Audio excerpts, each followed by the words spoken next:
పాట రిలీజ్ కాగానే వెంటనే చిరంజీవి గారు కూడా ట్వీట్ చేశారు. అది తెర ముందు జరిగింది. ఆ! తెర వెనక జరిగిందేంటంటే, చిరంజీవి గారు 2 రోజుల తర్వాత నాకు ఫోన్ చేశారు. హ్మ్.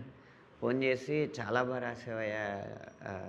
అసల ఈ స్టోరీ వరకు అది ఎంతవరకు కనెక్ట్ అవుద్దనేది సినిమా చూస్తేనే తెలుస్తది. హ్మ్. కానీ పాటలో నా లైఫ్ నాకు కనెక్ట్ అయిపోయింది చాలా బాగా. ఓకే. నా కెరీర్ అంతా కనిపించింది ఒకసారిగా. హ్మ్. నాకు ఎలా చెప్పాలో నీకు అర్థం కావట్లేదు. ఓ పని చేయి, సాయంత్రం ఇంటికి రా, అక్కడ మాట్లాడుకుందాం" అన్నారు.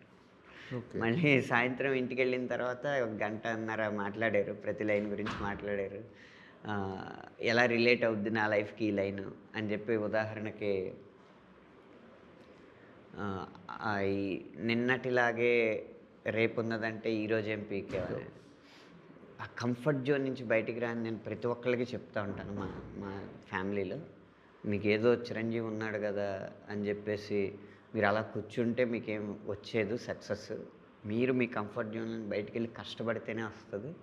చరణ్ కూడా అలాగే కష్టపడతా ఉంటారు. ఆహ్, అది నేను అంటా ఉంటాను గానీ, అది పాట రూపంలో నాకు కనిపించేటప్పటికి చాలా సంతోషం అనిపించింది. నేను మా నాన్నగారు డిపార్ట్మెంట్‌లో ఉన్నారు కాబట్టి, నేను పోలీస్ డిపార్ట్మెంట్‌లోకెళ్ళొచ్చు. ఎన్‌సీసీ బ్యాక్‌గ్రౌండ్ కూడా నాకుంది కాబట్టి, చాలా సులువుగా ఉద్యోగం వస్తది. ఒక డీఎస్పీగా అయినా రిటైర్ అయ్యేవాడిని. ఈ పాటికి రిటైర్డ్ డీఎస్పీ కొన్నిడెల శివశంకర వరప్రసాద్ అనైనా ఉండేది. కానీ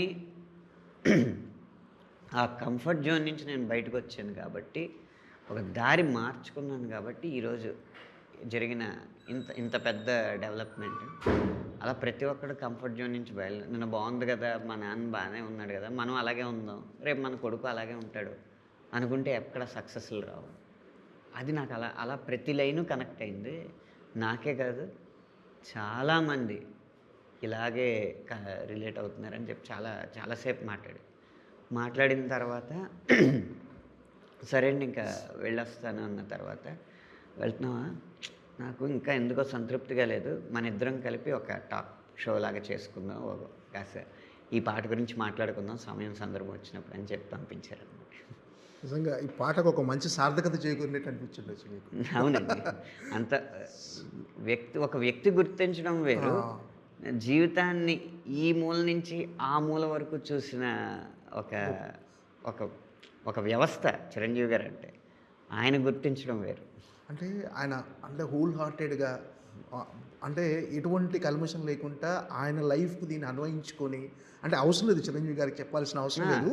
కానీ అంత హోల్ హార్టెడ్‌గా చెప్పడం అనేది నిజంగా రియల్లీ ఆయన గ్రేట్ సార్. దశల వారీగా చూడండి ఆ! ట్వీట్ చేశారు. హ్మ్. సంతృప్తి చెందలేదు. ఫోన్ చేశారు. సంతృప్తి చెందలేదు. హ్మ్. ఇంటికి పిలిచారు. మళ్ళీ సంతృప్తి చెందలేదు.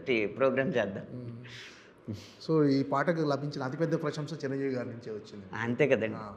అతిపెద్ద ప్రశంస చిరంజీవి గారిది. అలాగే అత్యంత సంతృప్తికరమైన విషయం వస్తున్న నంబర్సు, హ్మ్. అవుతున్న రీల్స్ ఇవన్నీ. ఓకే. సార్ ఈ పాట అంటే ఈరోజు సక్సెస్‌ఫుల్‌గా అంటే చాలా పెద్ద విజయం సాధించింది. ఈరోజు ప్రశంసలు. కానీ దీని వెనక కసరత్తు చాలా ఉండుంటది డెఫినెట్‌గా. సో ఖచ్చితంగానండి. నేను చెప్పాను కదా! ఎక్కడ మాస్ అప్పీల్ తగ్గకూడదు పాటకి. అలా అని జెప్పి ఏదో కిర్రెక్కించేలాగా ఓ ఓ పాట జస్ట్ అలా ఏదో సరదాగా 4 స్టెప్పులేయడానికి 4 పదాలేసేస్తే సరిపోద్ది కదా! 4 క్యాచీ పదాలు. అలా ఉండకూడదు. కానీ అలాంటి పాటలకి ఎలాంటి రిసీవింగ్ వస్తుందో అంత క్యాచీగా ఉండేలాగా ఫిలాసఫీ హ్మ్. ఉండాలి. అది మామూలు పరిభాషలో చెప్పాలి. ఇన్ని ఛాలెంజ్‌ల మధ్య ఒక 2 నెలలు కసరత్తు చేసి, నేను బుచ్చిబాబు గారు అలా కార్లేసుకుంటా ఎంత దూరం తిరిగామో మాకే తెలీదు. ఏ కాఫీ షాప్‌లో ఆగామో, ఎన్ని కాఫీ షాప్‌లో ఆగామో మాకే తెలీదు. ఎన్ని చోట్ల లంచ్‌లు, డిన్నర్‌లు చేసామో తెలీదు. హ్మ్. షూటింగ్ లొకేషన్స్‌లో, క్యారవాన్స్‌లో ఒక్కొక్క లైను ఒక్కొక్క చోట అల్లా యేసుకుంటా ఆఖరికి సాధించాం. సో, అంటే 2 నెలల ప్రయాణమా సార్ ఈ పాట ఈ ఒకటి? పాట 2 నెలలు ఆ! పట్టిందండి. ఏంటి సార్ ఎన్ని బండిల్స్ అయిపోయినాయి పేపర్స్? అది కాగితాల లెక్క పెద్దేం కాదండి. అంటే ఓకే. అంటే ఒక పదం పడడానికే అసలు చాలా సమయం పట్టొచ్చు. హ్మ్. మహా అయితే ఒక 10 కాగితాలు అయ్యుంటాయి 10 వర్షన్‌లకి. ఓకే. కానీ ఆహ్, ఎలాంటిది పడాలి అన్న ఆలోచన రావడానికే సమయం పడతా ఉండేది. ఓకే. ఆయన కూడా చాలా అప్పుడు ఇంకా షూటింగ్ స్టార్ట్ అవ్వలేదు. చాలా ఆలోచిస్తూ ఉండేవారు ఇలాంటివి కావాలని. ఇప్పుడు మీరు 25 ఏళ్లకే పాతబడిపోకరా అన్న లైన్ ఆయన చెప్పిందే. ఓకే. కానీ ఆ స్థానంలో కాదు.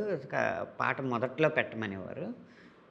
నేను ఆ ట్యూన్‌కి కొంచెం కృతజ్ఞంగా ఉంటది అక్కడ పెడితే, దీనికి మంచి ప్లేస్ చూస్తాను అని చెప్పి, అంతకుముందు రాసున్న 2 లైన్‌లు తీసేసి, ఈ 25 ఏళ్లకే పాతబడిపోకురా అన్న దానికి సపోర్ట్‌గా హే పాతేసుకో కోయలహా నువ్వు నిన్నే నీ లోపలహా హే పాతికేళ్ళకే నువ్వు పాతబడిపోకురా అని రాశాను. ఇచ్చిన ఆలోచన గొప్పది. కానీ అది ఎక్కడ పెడితే కరెక్ట్‌గా ఉంటది అనేది మన విజ్ఞతతో ఆలోచించాలి. అలా అలాగే నీ అయ్య వడ్డీ నీ బిడ్డ కడితే నువ్వేం పొడిచావని అన్న లైన్ నేను మామూలుగా బావుంటదని రాశాను. ఒక ఫిలాసఫీలో ఇదొకటి మంచిది కదా! నీ బ్యారియర్స్ నువ్వు బ్రేక్ చేయకపోతే ఎలా అని చెప్పడానికి మీ తాతగారు అదే మీ నాన్నగారు ఏదో పరిస్థితి బాగోకో ఏదో ఉపద్రవం వల్ల ఒక అప్పు చేయాల్సొచ్చింది. అది ఆయన తీర్చలేనప్పుడు మా నాన్న చేసిన అప్పు కదా నేనెందుకు తీర్చాలని చెప్పి జస్ట్ వడ్డీ కట్టుకుంటూ వెళ్ళిపోతే ఆ వడ్డీని నీ కొడుకు క్యారీ ఫార్వర్డ్ చేసుకుంటుంటే ఆ అప్పు ఆ వడ్డీ దగ్గరే మీ జీవితం ఆగిపోద్ది. ఎక్కడో ఒక గొప్ప స్టెప్ తీసుకుని నువ్వు ఒక మార్పు తీసుకురావాలి. అది నీ తరం అవ్వాలి. నీ కొడుకు తరం కోసం ఎందుకు ఎక్స్పెక్ట్ చేస్తావు? ఓకే. అది యూనిట్‌లో అభిప్రాయాలు తీసుకున్నప్పుడు అందరికీ అది వద్దన్నారు చాలామంది. కానీ బుచ్చిబాబు గారు పట్టి ఇలాంటి ఫిలాసఫీ ఉంటేనే ఇంత కటువుగా చెప్తేనే అర్థం అవుద్ది అని చెప్పి ఆయన పట్టి పెట్టించారన్నమాట. అలా రకరకాల డిస్కషన్స్ జరుగుతూ ఉంటాయి కదా. ఇప్పుడు చాలా వర్షన్స్ రాశారా సార్ ఈ పాట? వర్షన్స్ ఎక్కువ కాదు. ఒక్కొక్క వర్షన్‌కి టైం ఎక్కువ తీసుకుంది. ఓకే. ఏంటి సార్ ఫస్ట్ అసలు ఈ పాట సిచ్యువేషన్ చెప్పగానే అంటే ఇది ఈ టైంలో వస్తుంది ఈ పాట అన్న సిచ్యువేషన్ చెప్పగానే మీకు ఛాలెంజింగ్గా అనిపించిందా సార్ ఈ పాట రాయటం? ఛాలెంజింగ్గా కనిపించలే. లడ్డు కావాలా నాయనా అన్నట్టు ఎన్నాళ్ళకి దొరికిందిరా బాబు సూపర్ సిచ్యువేషన్. ఇంకా అసలు దూకి మీరు ఎన్ని వర్షన్లు కావాలంటే అన్ని వర్షన్లు అడగండి రాసి ఇచ్చేస్తానని చెప్పి అలా రాశాను. ఓకే. ఏంటి సార్ అంటే ఫస్ట్ రెహమాన్ గారు ట్యూన్ ఇవ్వగానే ఎన్ని రోజులు పట్టింది సార్? అంటే 2 months పట్టిందా మీరు లిరిక్స్ రాయటం ఇవ్వడానికి?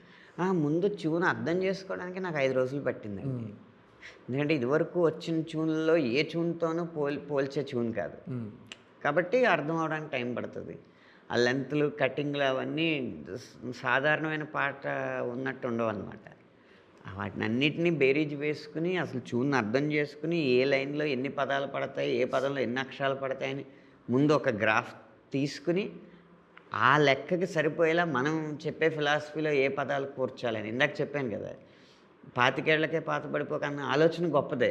కానీ అది ఆ ముందొచ్చే లైన్స్లో ఫిట్ అవ్వట్లేదు. ఎక్కడ ఫిట్ అవుతుందో చూసుకుని అలా చేసుకుంటా ట్యూన్ని పూర్తిగా అధ్యయనం చేసి సీన్ అధ్యయనం చేసి డైరెక్టర్కి చెప్తున్నది నాకు తట్టినవి అన్నీ క్రోడీకరించుకుని రాయడానికి కొంచెం సమయం పట్టింది. అంటే మీ సాహిత్యం ఎంత గొప్పగా ఉందో రామ్ చరణ్ గారి స్టెప్స్ కానీ ఆ గ్రేస్ కానీ ఒక పాటకు నిండుదనం తీసుకొచ్చింది. అసలు ఆ పాటకి ఒక పరిచయం ఆ స్టెప్స్ వల్లే జరిగింది. ఇది పెద్ద పాట, అది మాంటేజ్లో వేసేస్తుంటే పాట అంత అవ్వకపోయింది. అయితే జానీ మాస్టర్ గారు ఈ పాట సందర్భంలో ఒకసారి మేము కలిసాం, ఇదే ఆఫీస్లో కలిసినప్పుడు నేను అన్నది ఏంటంటే మిగతా ఇంట్రొడక్షన్ సాంగ్ అంతా డ్యాన్స్ చేయొచ్చండి, ఎందుకంటే జస్ట్ వాడు లైఫ్ని సెలబ్రేట్ చేయడమో లేకపోతే అక్కడ ఉన్న మూమెంట్ని సెలబ్రేట్ చేయడం ఇలాగ ఉంటుంది. ఈ పాట తేడా ఏంటంటే అద్భుతమైన ఫిలాసఫీ బోధిస్తున్నాడు. కాకపోతే మాస్ పదజాలంలో ఉండడం వల్ల అది ఫిలాసఫీ లాగా ముందు ధ్వనించదు, కానీ చివరాఖరికి వచ్చేటప్పటికి ఇందులో ఏదో అర్థం ఉందని అనిపిస్తుంది. దానివల్ల ఆ రెండింటిని మనం బ్యాలెన్స్ చేయాలండి. అలా అని రెహమాన్ గారు మ్యూజిక్ని తక్కువ చేయకూడదు అంటే ఆయన చాలా జాగ్రత్తగా ప్లాన్ చేసి మీరు లిరికల్ వీడియోలో కూడా చూస్తే ఇలా ఈ ఫోజ్ ఉంది కదా, ఈ వేళ్ళు ఫోజ్ ఉంది కదా, రై రై రా రా చాలా సింపుల్గా ఉంటుంది. పాట పాడినప్పుడు చాలా సింపుల్గా ఉంటుంది, స్టెప్ లాగానే ఉండదు అసలు, కానీ గ్రేస్ కనపడుతూ ఉంటుంది. ఒక్కసారి బీజిఎం స్టార్ట్ అయ్యేటప్పటికి ఆయన విశ్వరూపం కనపడుతుంది. అంటే ఎవరిని డామినేట్ చేయకుండా ఎవరి స్థానంలో వాళ్ళు వాళ్ళ పూర్తి సామర్థ్యం మేరకు పనిచేశారు. రామ్ చరణ్ గారు డ్యాన్స్లో అయి ఉండొచ్చు, జానీ మాస్టర్ గారు కొరియోగ్రఫీలో అయి ఉండొచ్చు, రెహమాన్ గారు సంగీతంలో అవ్వచ్చు, పాడడంలో అవ్వచ్చు, రత్నవేలు గారు ఛాయాగ్రహణం అవ్వచ్చు, వీళ్ళందరినీ సమన్వయపరుచుకొని తనకు కావాల్సింది రాబట్టుకోవడంలో బుచ్చిబాబు గారి హార్డ్ వర్క్ అవ్వచ్చు. అందరూ కలిసి అందుకున్న విజయం అన్నమాట ఈ పాట.